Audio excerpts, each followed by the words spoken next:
sujet qui suit va sans doute vous intéresser parce que, comme nous tous, vous apercevez peut-être de plus en plus souvent des éoliennes dans la campagne française et elles sont en principe non polluantes, mais elles provoquent parfois des nuisances sonores.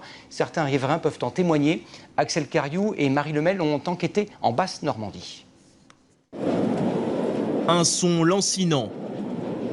Il a bouleversé le quotidien de ces retraités. Depuis l'implantation il y a 8 ans d'un parc de 5 éoliennes dont la première est à 300 mètres de leur maison, ils souffrent de troubles nerveux cardiaques et d'insomnie.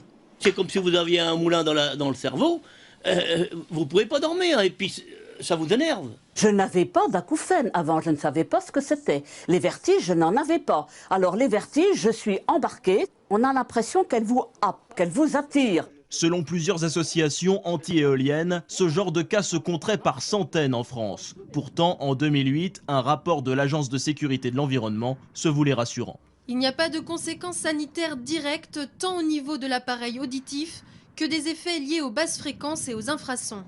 Conclusion que contredisent les travaux de médecins étrangers, américains notamment. La Fédération Environnement Durable demande qu'un principe de précaution soit appliqué avec une implantation plus lointaine des habitations. Nous, on estime qu'au minimum, il faudrait 1500 mètres. Mais il y a des pays, par exemple en Allemagne, aux États-Unis, la distance minimum, c'est 3 km. Pourquoi est-ce qu'en France, on se contente de 500 mètres ?